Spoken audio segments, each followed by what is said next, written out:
In order to use my calculators, whether you have drafted your own cup or you are actually using the Eve Classic and have turned it into a sloper, if you go to the blog and then you go to by pattern tutorials in the Eve Classic, if you scroll all the way down to the bottom, you'll see where we can actually create our own curve chart. So what we need here is we need to enter in the horizontal measurements, and this is your final finished horizontal, and actually I just wrote it down. Where'd it go? Okay. So for me, for this one that I was doing my drafts with,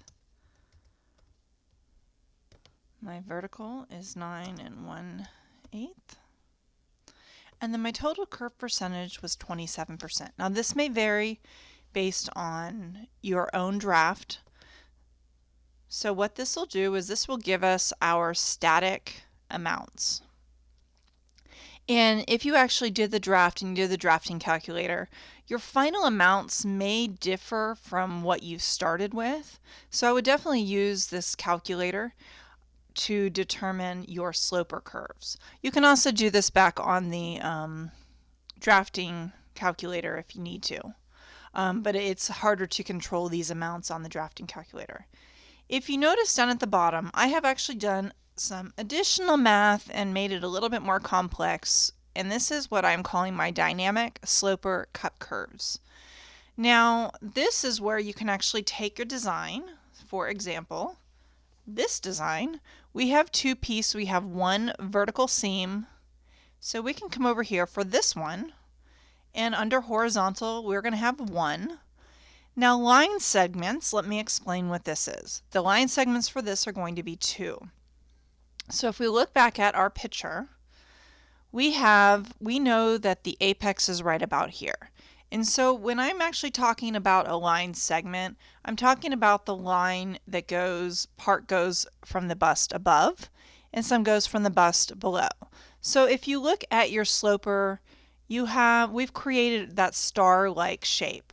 So if we have it intersecting either your horizontal or vertical, you're going to have you've got two different segments right here.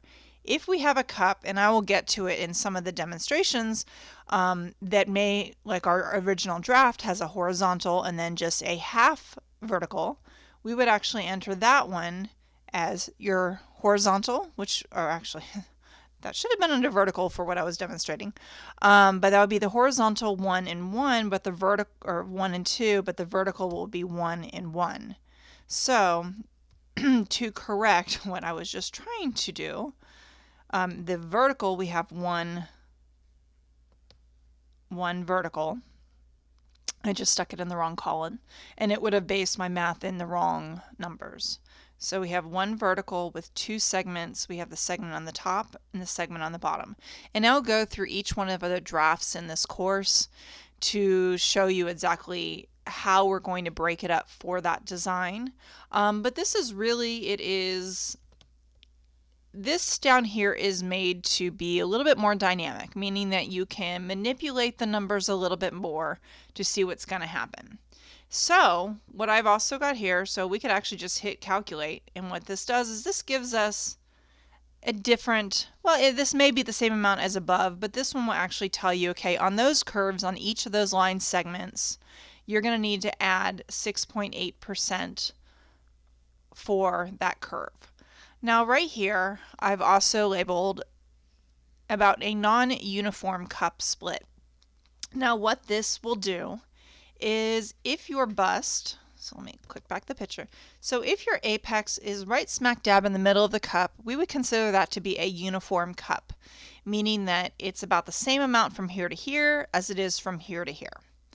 So that puts your apex right in the middle.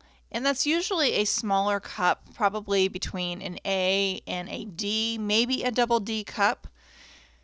And in that case, most of them, the apex is right around the middle. If you have to move it a little bit off center, you can still use the same curves.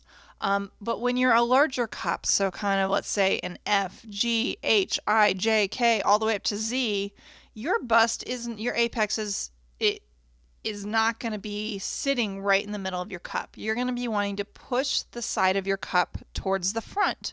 So otherwise, even if your apex is in the middle, if we were to keep a uniform cup draft, that would mean that your cup would be going underneath your arm. So when with the larger cups, we do draft so we have a smaller amount of curve on the side and greater towards the middle, which helps push that breast forward. So what we can do here is this right now, it defaults as a 50-50 split. So this is saying 50% is going to be the top and the bottom. Well, this isn't really a good example to be working with to explain this uniform split. So what I'm going to do is, let's just say that that seam is horizontal. And forget this. So we're just, guess we have a couple little bugs in here I gotta fix. So we're just going to say that our horizontal seam, that this is a horizontal seam, it goes straight across the cup. If we hit calculate, yeah, we have the same amount here. The curve's a little bit bigger because the curve amount is based on a different number. So that one's based on the horizontal amount we entered here as opposed to the vertical, which was based on the vertical. What I would actually do is enter 35 here. And you can enter 35, which gives you the 35-65 split. You can enter 30, which gives you a 30-70 split. It really kind of depends, and this is completely customizable for you. So just kind of looking at this, we're going to look at the basic 3-piece cup draft. You would have a total of 1 seam line of the horizontal and 2 line segments because this is on both sides of the apex.